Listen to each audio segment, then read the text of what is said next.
Hi everyone, so those who have subscribed to my channel, welcome back. And for those that are new to my channel, welcome, and why not subscribe now? For those who don't know, I'm Alicia and I've been interviewing inspirational people and businesses to find out how and why they inspire others. This week, I spoke with Lady Gaga Tribute Act, Donna Marie. Here's how it went.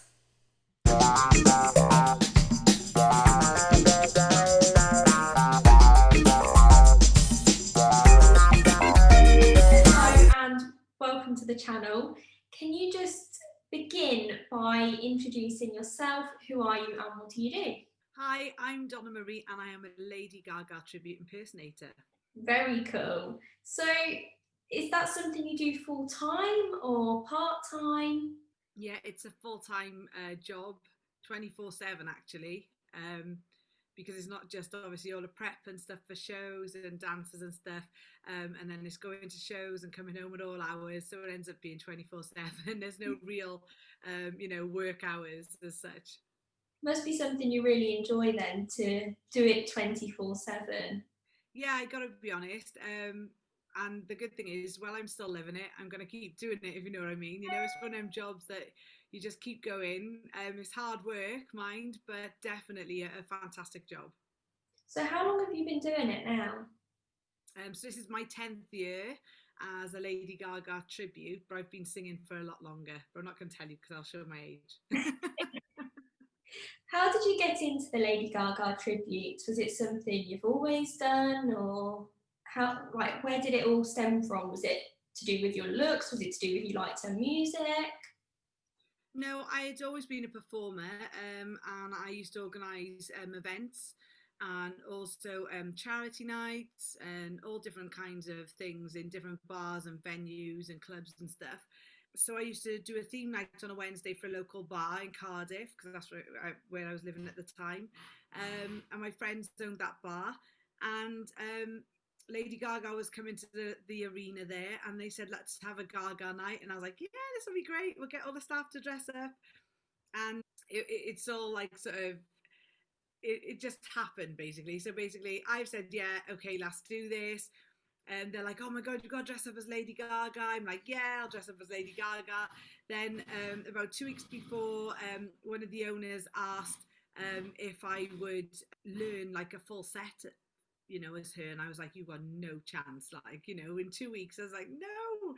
So I sort of said, oh, why don't you hire a tribute in? So they did. So on the evening, I've come dressed as Lady Gaga.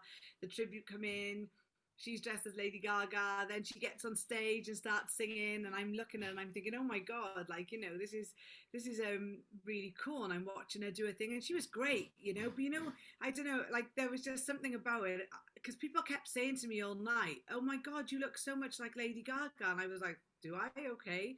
And yeah, and watching her do a thing, and I just sort of said to the manager, "Oh my God, I think would really like would be happy about me traveling all up and down the country doing it." And at that very point, he ran through the crowd and he was like, "Oh my God, you could do this!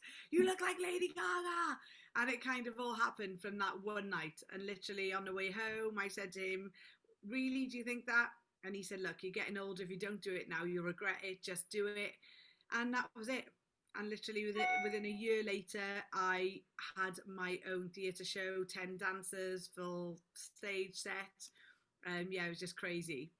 So, That's fantastic. So, thank you. obviously, from like an outsider looking in, you probably don't appreciate how much work actually goes into the acts. As you've mentioned previously, it is a 24/7 job. Can you just give us a bit of light on that? Like what you have to do, all the routines, just explain that side of things. Yeah, so okay, so it starts from just a simple email. Someone will email you and ask you if you're available. So then, from that, obviously, you then that's your clients. Then you start talking to your clients, asking them what they want for the show, if they want a live band, if they want dancers, where it's to. Um, so depending on if it's in the UK, if it's in another country, then I have to contact the dancers. If they want a band, contact the band. Then from there, if it's in another country, then we have to discuss if the client is booking flights and stuff, or if I have to book flights. Usually we ask the client to sort of book all accommodation, because usually they'll know the area better than us. But it's everything really, and then once everything's booked in and we sent off a booking form and they paid a deposit, everything's done, then it's time then to get back to my dancers. We sort out a set list, we rehearse, the band rehearse, then closer to show date, then so all costumes have to be prepared, so I keep all dancers costumes in my house, so I'm the one that's washing and cleaning theirs as well as cleaning my own, prepping wigs. So then it's a case of just making sure all the costumes are repaired, all the costumes are ready, packing the suitcases, arranging logistics. If we're going with a band, then we've got to make sure that we've got big enough vehicles, so I hire a minibus, and then it's getting us there. Sometimes we'll need to like maybe pay a driver if it's a stupid amount of hours drive, so that we can all get some rest. Yeah, so that, and then it's obviously getting to the venue, sound check, do the gig, get my makeup on, do my gig, get the makeup off, pack all the costumes up, back in the van, back home. So it's literally 24/7. It's not just like, so it starts, like I said, from that first connection with an email. Plus I'm a mum as well, so I have a daughter, so in between all that and 4 dogs, I'm also kind of doing the school run, getting my daughter to football and everything else that she does. So yeah, it's just crazy. Panic. And I suppose on top of all that, you've probably got the social media side of things where you have to keep that up to date. And it's not just, I suppose, you posting a selfie, you've got to be Lady Gaga on your social media as well. Yeah, well, this is the thing. And social media, I mean, everybody goes on social media these days, but when you're trying to also promote an act or a business, it's all the extra time and the energy and everything that goes in, and it can actually become very time consuming. And especially then when new things come along, like obviously TikTok's very like new, and I've joined TikTok and I'm rubbish at TikTok because I just haven't got time to get used to how to do it yet, and it's a bit much when your daughter like can show you more than you know yourself, but yeah, it's just yeah, it's that I find very time consuming, and it's so hard not to go procrastinating, looking at everyone else, what everyone else is doing. That's the problem. So just staying focused. But yeah, social media is a huge part of my business too. How do you stay focused to get everything done and carry on and continuing to be successful? I'm rubbish. I list constantly. My phone calendar is literally full of like to do things. A lot of the time I'm moving things over to the next day because I never get through everything that I want to get through. It is hard to stay focused, especially as I get quite tired sometimes.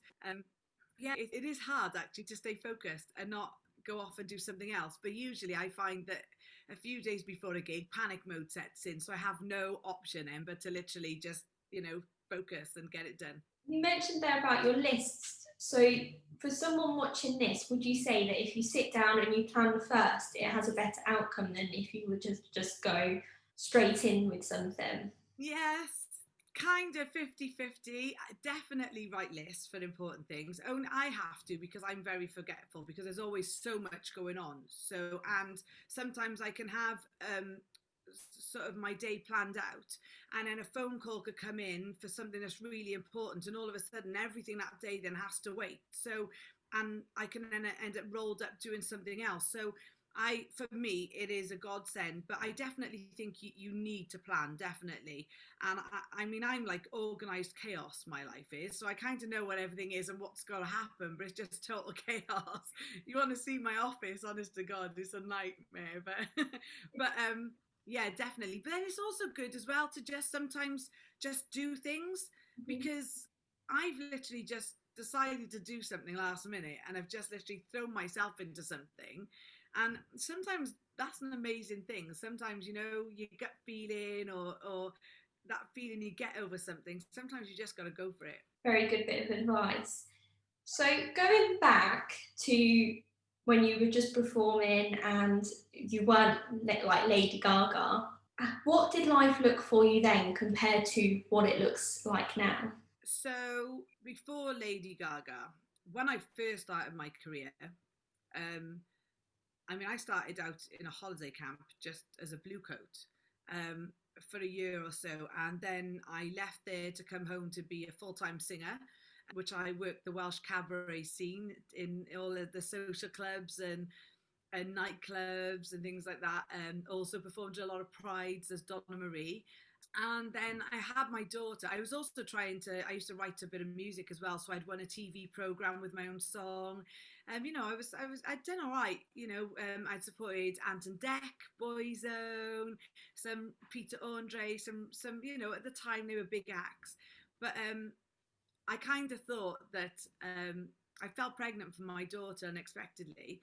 And I literally thought that was it. That was my career over with. So I thought, this is it. I'm just going to, this is it. I definitely ain't going to go any further than being a singer in the clubs. So I kind of resigned to the fact of, oh, this is what I'm going to do. So when the Lady Gaga thing came about, that literally was the best thing that could have ever happened. It was so unexpected.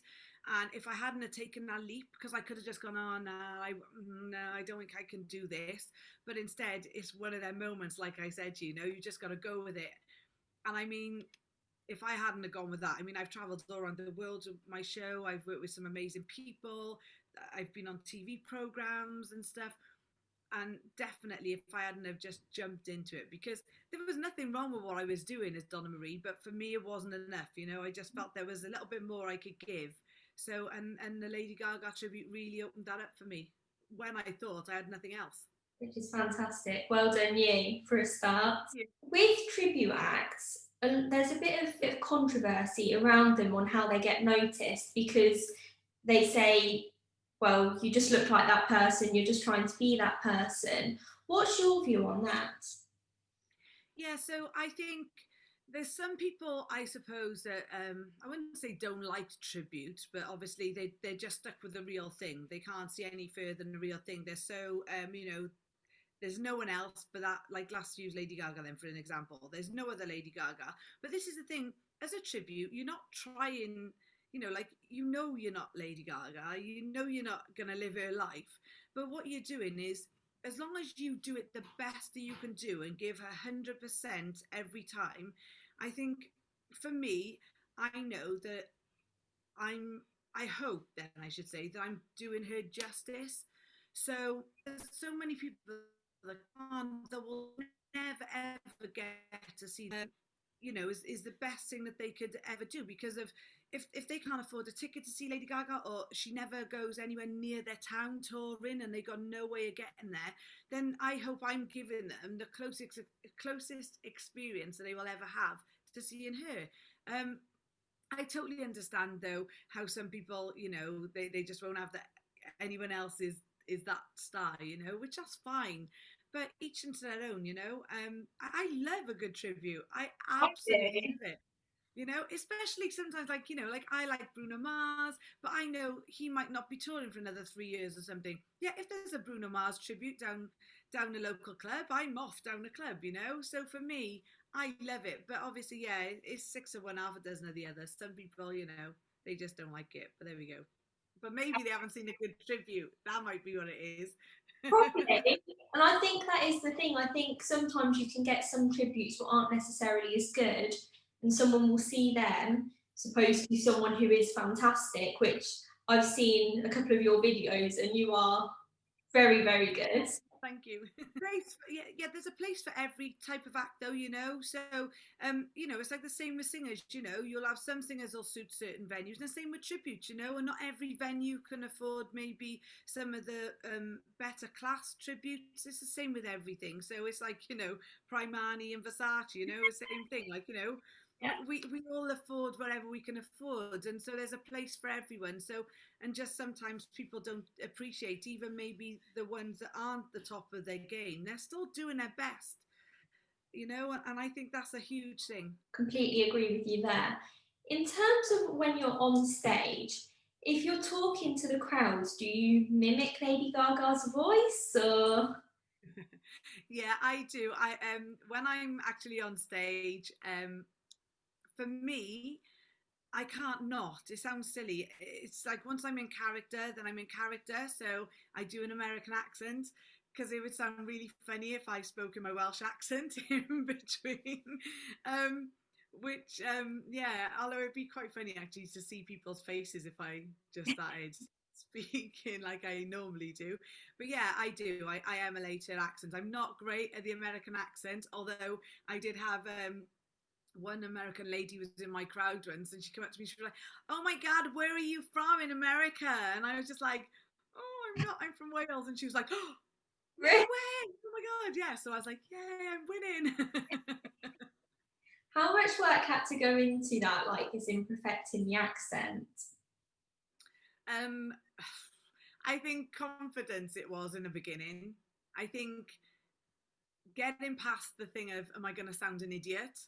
I just got to try, and that's kind of what I did. And then the more you do it, then and I mean, sometimes my accent can sound sort of more New York, and then other times it can sound a bit more Southern. It depends on what mood I'm in, I think. But yeah, I think it just gets better over time. Can we have an example of the Lady Gaga accent then? Oh, she speaks a bit slower than me. She's got a bit of an. Oh my goodness! When I'm put on a spot, I can't do it. Sorry. It's so funny. Oh my goodness, what did I say? I don't know. Okay, this is probably going to sound not even like because I'm like, thank you for having me on this amazing chat with you today. I'm really having a great time here speaking with you, and I hope this is gonna get loads of views. There's a little bit. It's not great. It's because you caught me off guard. Well done. I Fantastic. did my job, so I'm supposed to be good at it. You are good. I can't even do an American accent. Oh my goodness. So if someone wants to book you for an event, how do they go about doing it? So if someone wanted to book me, all they'd have to do is email or contact me on my social media. Email's probably best, at gaga@donnamarie.net. And then one of us will get back to them and ask them what they require about the event or whatever, whether it's a party or anything, because we do anything from sort of birthday parties right up to huge festivals, so we can do anything. So Brilliant. So finally, I have 10 very quick questions. Are you ready? I think so. I'm scared. No, I'm joking. Come on, and let's do this. Okay. Favourite Lady Gaga song? Ooh, that's hard. Sorry. At the minute, Rain on Me. Oh, I love that song, I have to say. I think that's my favourite too. Your honest opinion on A Star Is Born? Oh, I loved it. I did, and the songs I love, I still love now. They still make me cry. Your favourite Lady Gaga outfit ever? Oh my goodness, that is so hard because everyone has a meaning. But I'm gonna say a prop instead of an outfit, I think, and that's probably the spark bra. Okay. Pink or purple? Purple. Spaghetti hoops or baked beans? Baked beans. Good choice. If you could be a superhero, who would you be? Ooh. As a kid, I used to like Wonder Woman, so I'm just gonna say Wonder Woman. Next question is rice or pasta? Rice. Who do you want to win Britain's Got Talent? Oh, that's hard because I know some of the contestants. No. Oh no. Oh no. I don't know. Oh, I know that's really hard. Oh my God, no. Who do I want to win? Britain's Got Talent. I know it's supposed to be quickfire, look, and you've totally thrown me. There's too many good ones this year. I can't even answer. There's just too many. I'm rubbish. I don't know. Okay, what about your top three? Oh my God, that's even harder. Ideally, I'd love to see some of my friends get on there. So we won't know till this Saturday, which so like Myra Dubois. I'd like to see Myra in the final. Who else do I know? So obviously, oh my goodness, why do this? Obviously Belinda Davids. I mean, she's just amazing. We've been friends for quite a while now. I'd love to see her in the final. And who else do I like to see in the final? Oh my goodness, He is in the final. I'd love to see him win. And that's the comedian. I can't remember his name now. He was really good. He makes up his own songs on a piano. You know what I'm on about, though. I know who you're on about. No, he is very good. Yeah, I'd love to see him win. That would be cool. Very cool. So next question. Would you ever consider going on a talent show? I have been asked, actually. I was asked to go on Britain's Got Talent a few years ago, and I turned it down because I was on my way to meet the real Lady Gaga, so that was a little bit more important at the time. I have been on a talent show as myself, Donna Marie, years ago, which I won, which is amazing. And I've also, as Gaga, been on All Together now as one of the judges. So I have kind of yes and no on both sides. So I suppose that's good. Cool. And if you could say one thing to Lady Gaga, what would you say? Thank you for, I suppose, for giving me a new lease of life. There we go. Well, thank you very much. It's been great talking to you. Oh, thank you. It's been lovely to speak to you as well. Now, I hope you all enjoyed that interview with Donna Marie. I think there's a couple of points that we can really learn from that. The first point I'd like to talk about is how you never know what's around the corner. For example, when Donna Marie was talking about not planning to be a Lady Gaga Tribute Act, but all of a sudden something came her way, it was an opportunity not to be missed, and look at her now, she is doing so well within her industry. The second point I'd like to talk about is about planning. As we heard, Donna Marie writes a list and plans, and it helps us stay focused. And that's so important in whatever we're doing, because if you plan something, the end result is more likely to be a lot better than what it will be if you don't plan and just go for it, because you haven't got the plan in place and the steps to follow. Now you can follow Donna Marie at the links here. If you have someone that inspires you, comment below. I'm always so interested to find out who others find inspirational. Likewise, if you have an inspirational story to tell, comment below, drop me a message on social media, or even drop me an email. On Sunday at 4 o'clock, I'll be speaking with Kelaine from Kelaine's Beauty about her successes and how she now owns her own beauty salon. If you've enjoyed this video, give it a thumbs up, comment below, let me know what you think, and don't forget to hit subscribe. See you all on Sunday. See you later.